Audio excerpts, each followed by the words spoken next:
وضو اور غسل کے متعلق مسائل کا سلسلہ چل رہا تھا۔ کون سے پانی سے وضو اور غسل کر سکتے ہیں اور کون سے پانی سے وضو اور غسل نہیں کر سکتے؟ اس سلسلے میں تفصیل یہ ہے کہ پانی 3 طرح کا ہے۔ نمبر 1، ایک پانی ایسا ہے جو پاک بھی ہے، پاک کرنے والا بھی ہے اور مکروہ بھی نہیں ہے۔ پاک بھی ہے، اگر کپڑے پر لگ جائے تو کپڑا بدن ناپاک نہیں ہوتا۔ پاک کرنے والا بھی ہے، یعنی اس سے وضو اور غسل دونوں کر سکتے ہیں، اور مکروہ بھی نہیں ہے، بغیر کراہت کے اس سے وضو اور غسل کر سکتے ہیں۔ یہ وہ پانی ہے جس کے اندر کسی جانور نے یا پرندے نے منہ ڈالا ہی نہیں ہے۔ یہ صاف شفاف پانی ہے، اس سے وضو اور غسل بلا کراہت کر سکتے ہیں۔ دوسرے نمبر کا پانی ہے جو پاک ہے، پاک کرنے والا بھی ہے لیکن مکروہ ہے، یعنی ایسا پانی اچھے پانی کے ہوتے ہوئے استعمال نہیں کرنا چاہیے۔ یہ وہ پانی ہے جس کے اندر بلی نے منہ ڈال دیا۔ تو بلی نے جس پانی کے اندر منہ ڈال دیا، وہ پانی اگر کپڑے پر بدن پر لگے گا پاک ہے، پاک کرنے والا بھی، یعنی وضو اور غسل بھی کر سکتے ہیں، لیکن وضو اور غسل اس سے کرنا مکروہ ہے اگر اچھا پانی موجود ہے تو۔ اگر اس کے علاوہ کوئی دوسرا پانی موجود نہیں ہے تو اسی پانی سے بغیر کراہت کے وضو اور غسل کر سکتے ہیں۔ تیسرے نمبر کا پانی، اور اسی سے تعلق رکھتے ہیں مسائل جو بتانے ہیں، کہ پانی پاک ہے لیکن پاک کرنے کی صلاحیت اس کے اندر نہیں ہے۔ یعنی پاک ہے، اگر کپڑے پر لگ گیا تو کپڑا ناپاک تو نہیں ہوگا، لیکن اس سے اگر وضو اور غسل کرنا چاہے تو نہیں کر سکتے۔ وہ کون سا پانی ہے؟ یہ وہ پانی ہے جس کو کسی بے وضو شخص نے استعمال کر لیا۔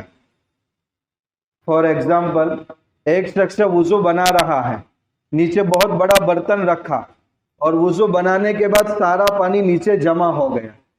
اب یہ جو پانی نیچے جمع ہوا ہے یہ ایک بار استعمال کیا ہوا پانی ہے۔ یہ پانی پاک ہے، اگر اس کے قطرات بدن پر لگ جائیں گے بدن اور کپڑا ناپاک نہیں ہوگا، لیکن دوبارہ اگر اس سے وضو کرنا چاہے تو وضو اور غسل نہیں کر سکتا۔ اس سے اس مسئلہ بھی اچھی طرح حل ہو جاتا ہے کہ بہت سی مرتبہ ہم پانی لیتے ہیں اور دونوں ہاتھ دھوتے ہیں، دھونے کے بعد یہ ہاتھوں پر پانی کی تراہٹ رہتی ہے، اسی سے مسح کر لیا، یہ مسح درست نہیں ہوا ہے، کیونکہ یہ پانی وہ ہے جو ہاتھوں میں استعمال ہو گیا ہے، پاک تو ہے لیکن اب کسی عضو کو وہ پاک کرنے والا نہیں ہے۔ تو یہ تیسری قسم کہ پانی تو خود پاک ہے لیکن ایک مرتبہ اس کا استعمال ہو گیا ہے جس کی وجہ سے اب اس میں وضو اور غسل کے صحیح ہونے کی طاقت اس میں اندر نہیں رہی۔ ٹھیک اسی طرح ایک ٹنکی ہے، ٹنکی کے اندر بے وضو شخص پورا اندر اتر گیا۔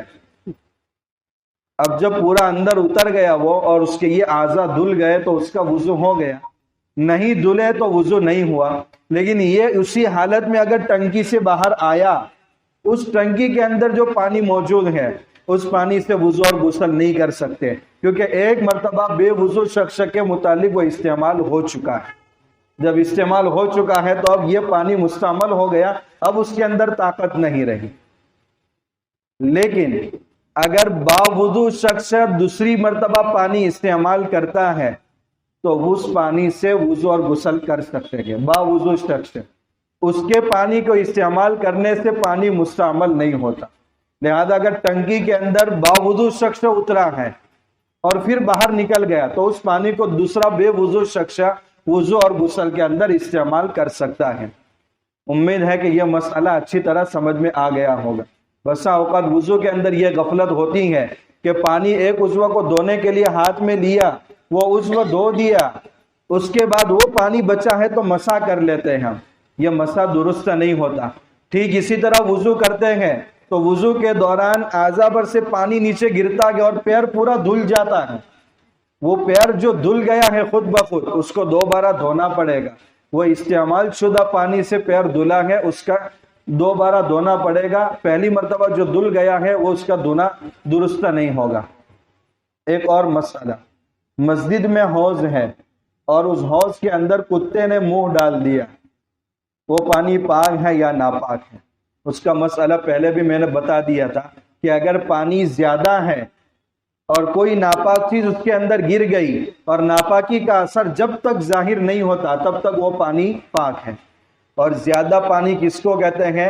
جو اتنی لمبائی اور چوڑائی میں پھیلا ہوا ہو کہ جس کے پیمائش کا اندازہ 225 اسکوائر فیٹ ہو، 15x15. اگر اتنی لمبائی اور چوڑائی میں پھیلا ہوا ہے تو وہ پانی زیادہ ہے. اگر مسجد کا حوض اتنا بڑا ہے، عام طور پر اتنا ہی بڑا ہوتا ہے، لیکن اگر مسجد چھوٹی اور چھوٹا حوض بنایا ہے اور کتے نے منہ ڈال دیا تو کسی کا وضو درست نہیں ہوگا. اگر وضو کر کے نماز پڑھی ہے تو دوبارہ لوٹانا ہوگا. ایک آخری مسئلہ، بسا اوقات پانی ختم ہو جاتا ہے اور ایک شخص بالٹی میں پانی لے کر استنجا کے لیے جاتا ہے. استنجا سے فارغ ہو گیا، فارغ ہونے کے بعد اس بالٹی کے اندر پانی بچا ہے. اب اس کے پاس دوسرا پانی ہے ہی نہیں جس سے وضو کرے، تو استنجا سے فراغت کے بعد جو پانی بچا ہے اس سے وضو کر سکتا ہے یا نہیں کر سکتا؟ عام طور پر اس کو مکروہ سمجھا جاتا ہے. یہ کوئی مکروہ نہیں ہے، بلا کراہت اس سے وضو کر سکتا ہے، لیکن شرط یہ کہ پیشاب وغیرہ کے قطرے اس میں نہ گرے. اور یہ مسئلہ بھی پیش آتا ہے کب؟ جب غسل کرتے ہیں، کہ غسل کے دوران بالٹی قریب میں ہوتی ہے اور پانی بدن پر ڈالتے ہوئے قطرات بالٹی کے اندر گرتے ہیں. اگر بدن پر ناپاکی لگی ہے اور پانی ڈالا اور وہ پانی اڑ کر کے بالٹی کے اندر گرا تو یہ پوری بالٹی ناپاک ہو جائے گی. وہی اصول یاد رکھے، تھوڑا پانی اس میں اگر رتی برابر بھی ناپاکی گر گئی، ایک قطرہ بھی پیشاب کا گر گیا، 10 لیٹر 50 لیٹر سارا پانی ناپاک ہو جائے گا. تو اس وقت جب تک بدن پر ناپاکی لگی ہے اس احتیاط سے بدن کا وہ حصہ دھونا چاہیے کہ پانی کے قطرات نہ اڑے، تاکہ ہمارا غسل بھی درست ہو اور وضو بھی درست ہو. اللہ تعالیٰ ان مسائل کو اچھی طرح سمجھ کر عمل کی توفیق عطا فرمائے.